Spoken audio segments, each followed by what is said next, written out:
All right, hello everybody, and welcome to the August 31st, 2021 iteration of the Kubernetes SIG-Windows community meeting. As always, these meetings are recorded and uploaded to YouTube, so be sure to adhere to the CNCF Code of Conduct. Let's jump into announcements. So for the 123 release, there is a soft deadline coming up for enhancements. The enhancements team has asked that people try to get their PRR, the production readiness reviews, done by this Thursday.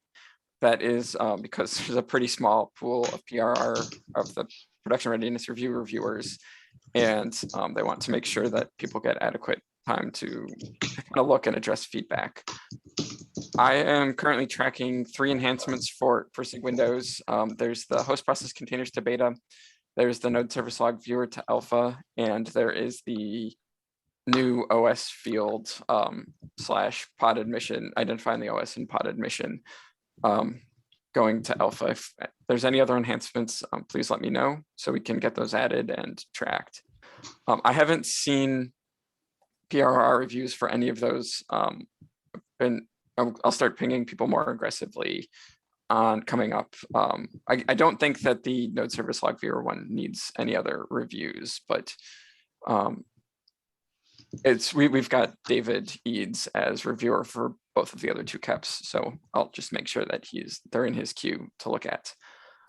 One other announcement is that later this week we're going to be recording the SIG-Windows maintainer track session for KubeCon North America. If anybody has any kind of announcements or highlights to add, please let me or Jay, James, or anybody else know, and we'll make sure that those get added and called out. We'll share the slides in a couple of days before we're ready to record, just if anybody's interested as well. I think we're aiming to record on Friday, so September 3rd. Yep, just let us know if there's anything to call out. Jay's been doing a good job keeping track of kind of shout outs and announcements too. Does anybody else have any announcements? Otherwise, we can get into some of the topics on the agenda.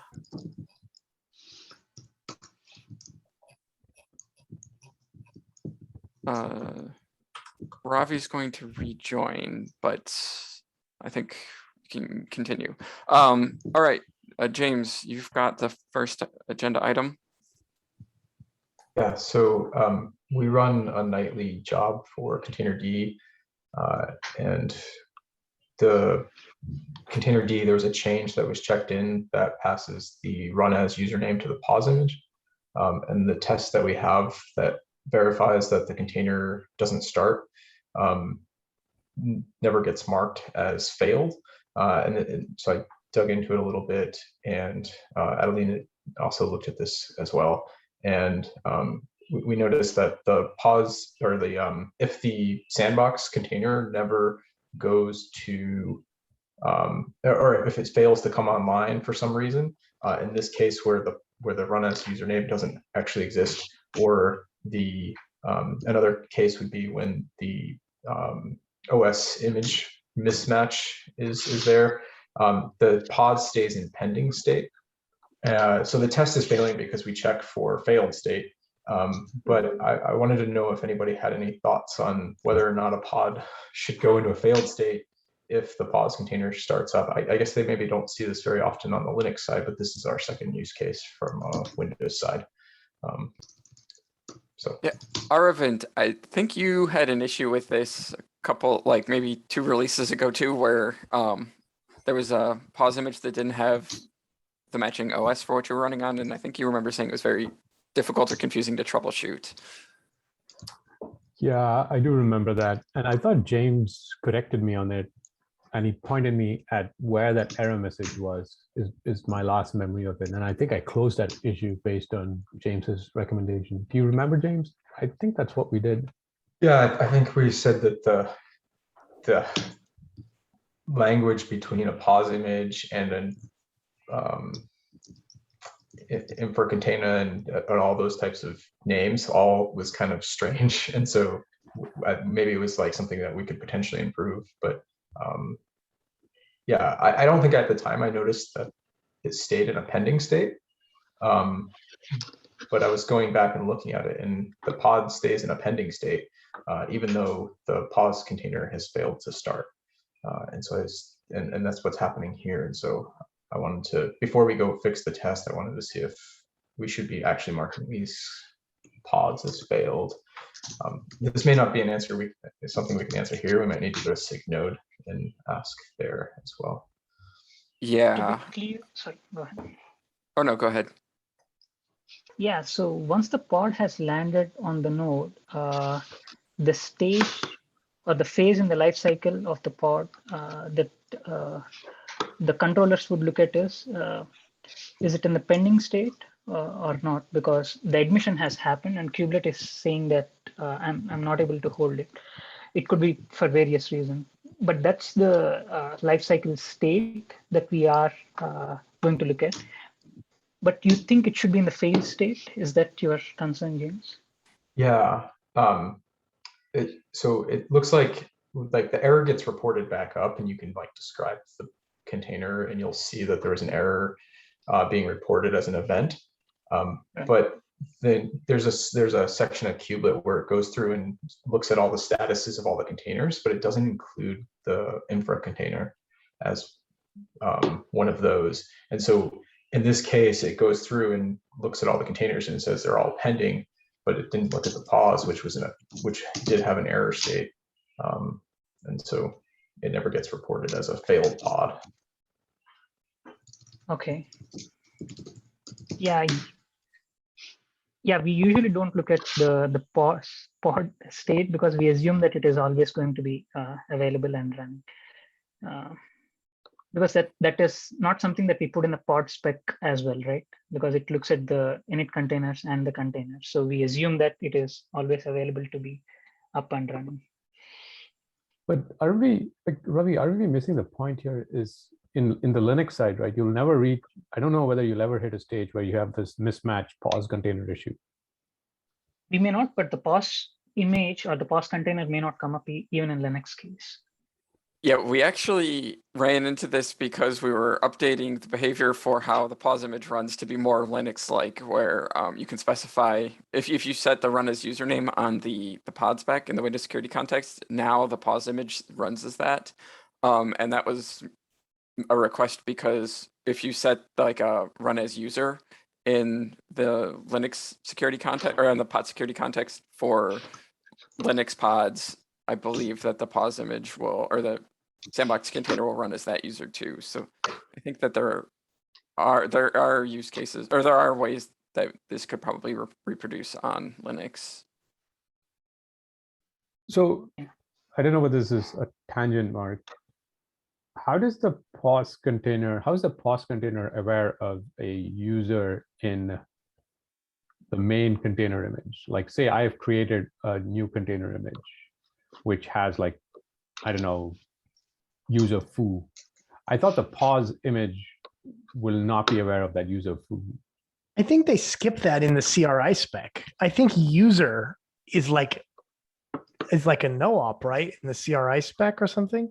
That was a weird one. I remember having to look at that once. But like, or it's like not something that is guaranteed to be honored. Like, for example, I don't know, you might know cryo. If you put a user in the Docker spec for cryo and then you start a pod in the kubelet, it probably runs as root, not as the user in the Docker image, right? But maybe in Docker, if you run that same container, maybe it actually honors that metadata and will run it as user Arvind, right? Yeah, I'll have to follow up on that. I know that there are different cry objects for like sandbox config and just regular container config. But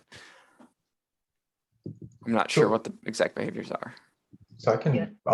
I'm sorry, I'm distracting from the conversation, but I think coming back to this, so Ravi, you're saying that in the Linux side, even if the pause image doesn't come up, the underlying container still will be marked as pending. The whole pod will be marked as pending. Yeah, sorry, Yeah, the whole pod will be marked as pending. Yeah.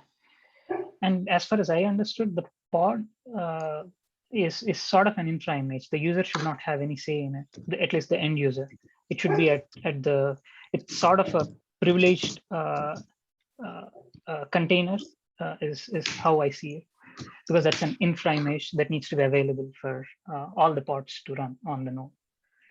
Correct. Yeah, it's usually not user facing. Yeah. I So mean, I do is not know if the- that should be passed from the user to the infra image as well. That's where I'm like a bit confused.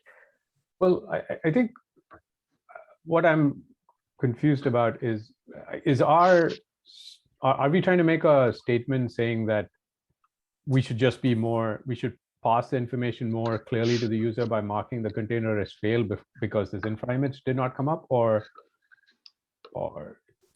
is that what we're trying to figure out? Yeah, I think James just hit a use case where there was a failure that was observable with other kubectl commands, and the pod itself never kind of acted on those failures. So the pod was never going to come up even though it was stuck in a pending state, and the kubectl describe would show the error. So should the pod just be marked as failed at that point? Is that correct, James? Yep. Yeah, I think that that's reasonable. I think we're probably going to need to discuss this with SIG-Node to see if there was intention behind doing that, or if Ravi had said, mentioned, like it's just kind of expected that the pause container or the sandbox container starts and runs without issue. So maybe it was just an oversight. But James, from your use case perspective, No, so I gotta drop, but I'll be right back in 5 minutes.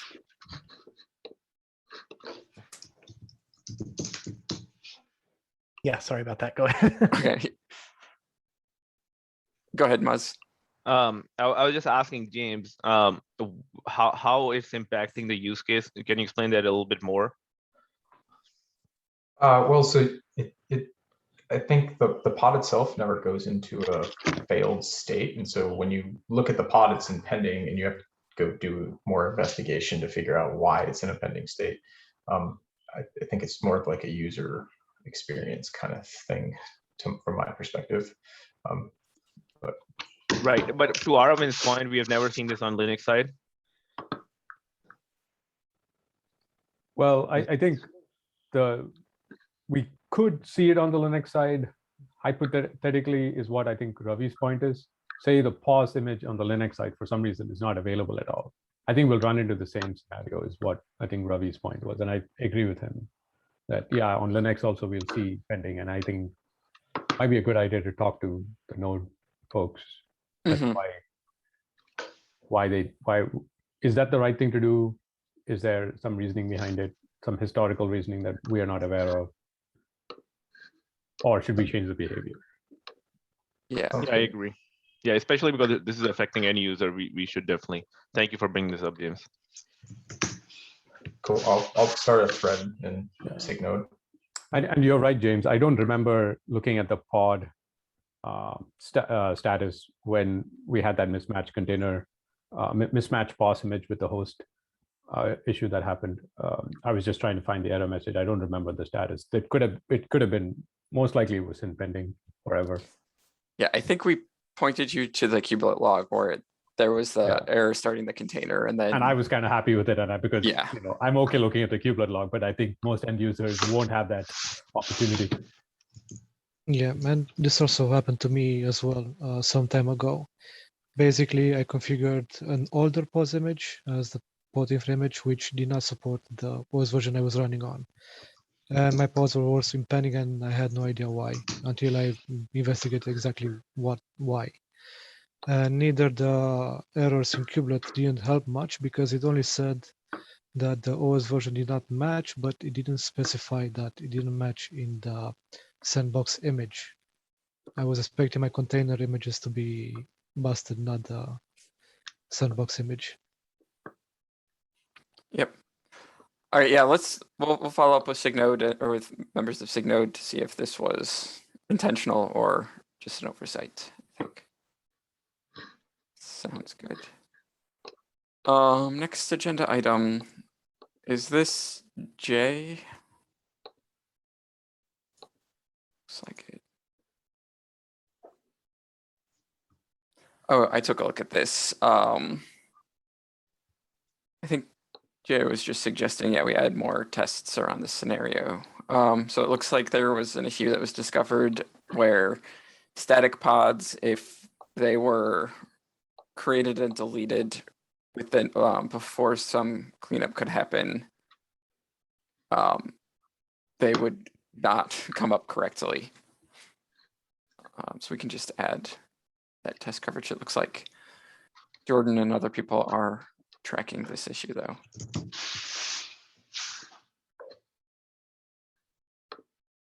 And it's only on 122.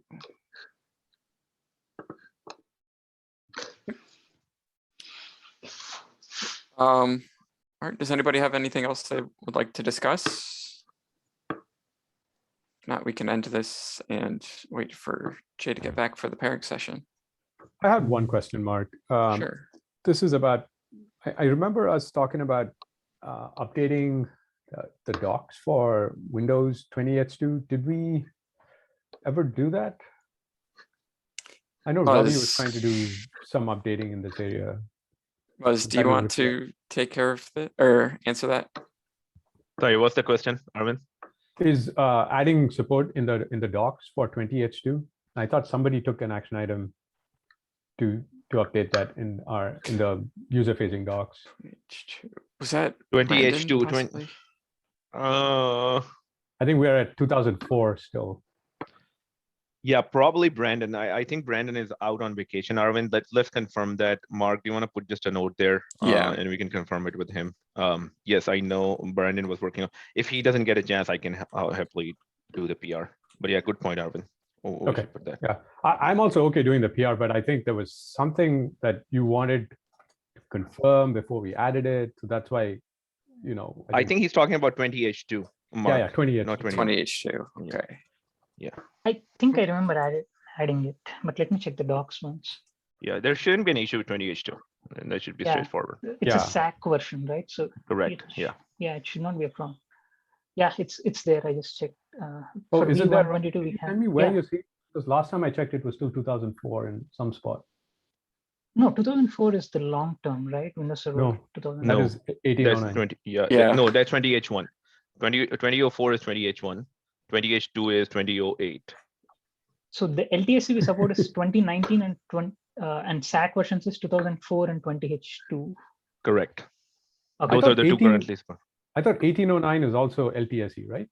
1809 is another name for 2019. It's just the licensing difference. But 1809 from a SAC perspective is already deprecated. So at this point, the only two from a SAC perspective, the short-term ones are 20H1 and 20H2 that are still supported. And they should be supported for Kubernetes as well. They're both tested. From an LTSC perspective, the only one that's being supported, Windows Server 2019. I see. So you shouldn't refer to Windows Server 2019 as 1809? No, you shouldn't. Well, it's so that there's a little bit of confusion there. So when Server 2019 was released, it was SIM released with Windows Server version 1809, which was a SAC release. And so they were the same kernel version and shared the same bits and everything. And they shared the same, the reason why we reference it so much was that at the time that they were only planning on supporting the nano server image for the lifecycle of the SAC release, which is 18 months, not the LTSC release, which is the 5 years. But I think that was just an oversight because the nano server image is so useful. But there was no nano server container image that was based on that had the LTSC 2019 tag. It was only the 1809 tag. So I think a lot of people used it pretty like interchangeably. You can start the container images on either one, but for example, there are some differences. You can't upgrade a host from once you install either the Windows Server on a host with either the SAC version or an LTSC version, you can only update within the same kind of licensing channel. So you can't update from like Windows Server 2019, which is on the LTSC train, to like 2004, for example. Oh, I see. But you could do this. You can do 1809 to 2004. Yes. Ah, okay. I'm just wondering how we should be referring to this when we, are talking to customers. It's a little confusing when 2019 versus 1809. Okay, but I think I understand. Yeah, yeah. And I think in most of the Kubernetes kind of community, people treat their nodes as more of cattle instead of pets. So they don't go through the upgrade process. They just replace it with new nodes. So that's also less of an issue. We are seeing customers who want to treat their Windows nodes alone as pets in particular. Interesting. Yeah. Yeah, but I have pasted that in the chat. It shows 20H2. Yeah, that's perfect. Thank you, Ravi, for confirming. Yeah. Okay, that cool. should Thanks, be the Ravi. way. No I problem. must have missed this. No problem. I missed the whole pets thing. So, but is that written down? I'd like to catch back up on that later. It's recorded. We were just talking about Yeah. like, what's the difference between Windows Server 2019 and Windows Server version 1809, which Oh yeah. were Okay. released at the same time, but have are on different like licensing channels. And Oh yeah. Okay. So yeah, if that is done, I would like to talk about the KEP that I'm working on. I'm in the implementation stage, and Sure. so there are three pieces that I've broken down the KEP into. One is now the kubelet change, where we have to reconcile the OS and Arch labels. So currently, if there is a Windows node, and if you have the OS label on the node object, you can change it to whatever you want. It would not be stomped back. So I have opened a PR to make sure that kubelet can reconcile every 100 milliseconds. So I have proposed it as a independent change to the current code base, so that can go in quickly. We do not have to wait for the KEP to get merged. I've tagged all the interested folks on it. There is a second part where I need to introduce the API, and I'm working on those changes. But what I've noticed is Jordan wants to remove the code within the kubelet where we are stripping down unnecessary fields for the SCCs, because he wants the defaulting not to happen at the API admission level itself. So if someone has the knowledge where these defaultings are happening, especially for the security context or Linux specific constraints that are actually getting defaulted even for Windows pods, I can make the change as part of the PR that I'm creating. The third Did he change comment on that particular PR? Because I remember, I was looking at the PR that you're talking about yesterday, and I don't remember like commenting so on Jordan has mentioned that the defaulting, he expects the defaulting to happen at the same time when the implementation is done for this PR, even during the alpha stage. Okay. I can try and look that up where that's happening. Yeah. So the side effect of it is we do not need the stripping unnecessary fields in the kubelet code. So if someone like if Mark or James, like if you folks have knowledge on where the defaulting is happening for all the pods, perhaps we can pair and then quickly sort it out. I'm at the stage where I'm almost done with introducing the OSP. I need to make the changes for the defaulting. Okay, yeah. We can look at that. I'm trying to find your PR right now to put it in the chat. Okay. And then the third change would be again on the kubelet side. It would be very similar to the PR that I have created now. What it does is it also looks at the OS field.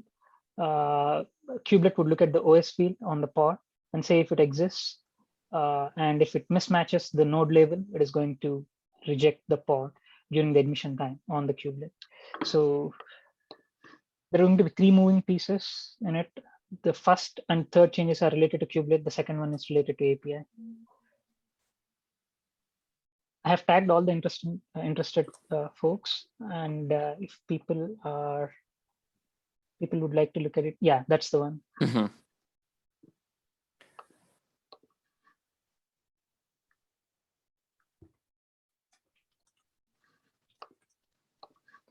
Okay, yeah, I can follow up there.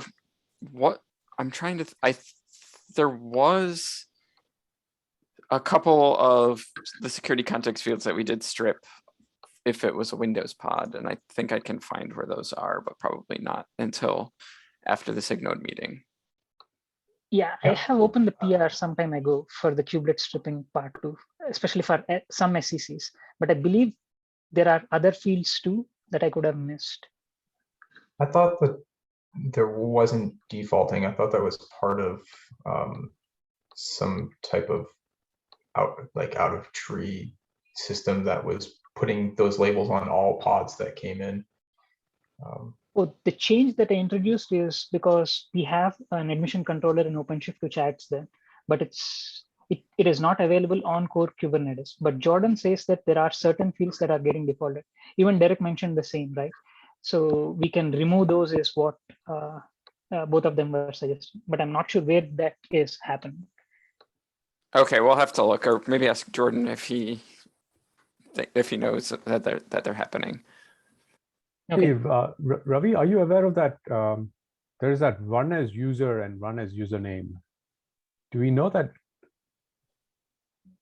So I think in OpenShift, for example, I think in 4.8 for sure, for a Windows pod, we would be applying both of them.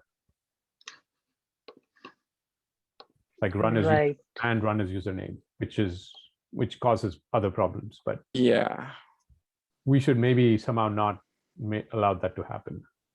Yeah, like once we have the OS field, I mean, I also need to find the source where that is actually getting applied. If it's at the admission, like our admission plugin, or it's something that Kubernetes distribution itself, like Kubernetes itself is doing, open source Kubernetes itself is doing. I'm not sure of that. David knows. Yeah, if it is happening at our custom admission plugin, perhaps with the introduction of this OS field, we can remove. And we have the auth team is actually working on it too. Okay, sounds good.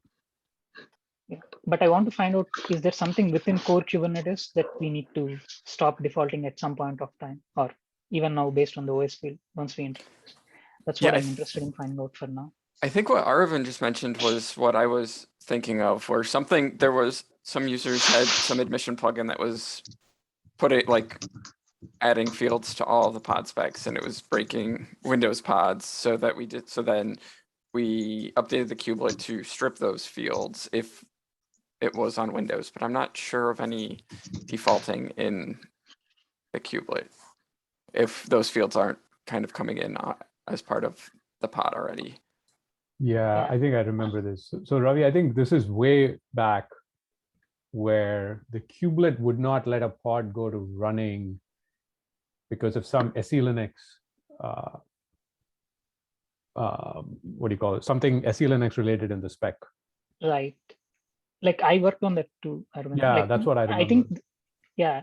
So see, at that point of time, we know that SECs are the only problem, but some user from the community has created another sort of related issue where he wants to strip other fields too. I'm not able to find out which one it is, like where that issue is. So, I see. Okay. I'll try and find it or see if we can find something like that too. Yeah. And the defaulting is not at the kubelet side. The defaulting might happen at the API, at the admission plugin level, or within the validation side. Like say if there is some field, there is a default value that is getting applied to that field in the pod spec. So those two are the places that I'm thinking of. Okay, yeah, we'll have to take a look, and if not, we can ask Jordan. I think if it was happening in the API side or at admission time, Jordan would know definitively. Yeah.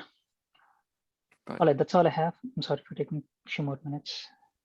Nope, it's all right. I'm going to stop the recording and head over to SIG-Node and hand it over to Jay for pairing.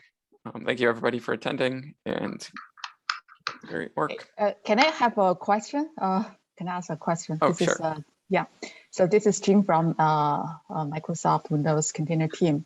And as all of you know, we are going to announce SOAR 2022 GA very soon. So we just want to ask the community. We intended to support continuity only as the container runtime for server 2022. So we just want to give a heads up to the community and see if there's any concerns or comments on this continuity only runtime supported. Wait, is this for 122? No, server 2022. Next Server LTS 2022. Okay. Yes. Yeah, but which version would 20? Okay, I should be very careful when I say this.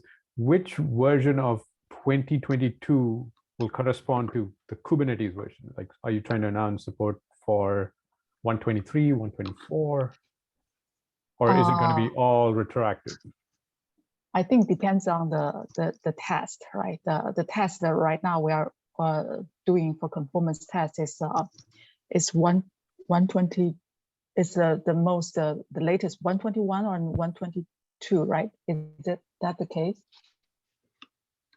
Yeah, we need to decide. Like, I don't think it'll be fair to say only containerd is supported, but then you also support 121, right? Because we have not announced containerd support in that time frame. Oh, there so needs to be some matchup. okay. So you mean continuity support? You are going to, when is the Kubernetes version to announce continuity support? Yeah. It's 122 or? Hello. Yeah, this is Ibrahim from GKE Windows team as well. So I think we have containerd starting from 1.21. I'm not sure Jing is asking about Windows Server 22 here. Is this the case or? Yeah, this is a separate, I think, for continuity support. It's for. I'm also a little bit like, can you clarify what exactly you mean by the support? Because I think it's up to each kind of infrastructure provider or to determine what they want to support, like what they want to like support in their offerings here. Are we saying that Docker won't work on Windows Server 22, or that it's just not going to be a focus, or what exactly are you grouping under as support here? I believe Jing's question is more on, yeah, with Windows Server 22, can we just have only containerd being the only supported runtime, or are we gonna keep maintaining post streams as we are doing now? But yeah, she can correct me if I'm wrong. So Yes. let's we're a little over time, so let's maybe add this for next week's agenda so that we can get people that also have dropped off here. Yeah, sure. But I think it's a great question, so thank you for bringing it up.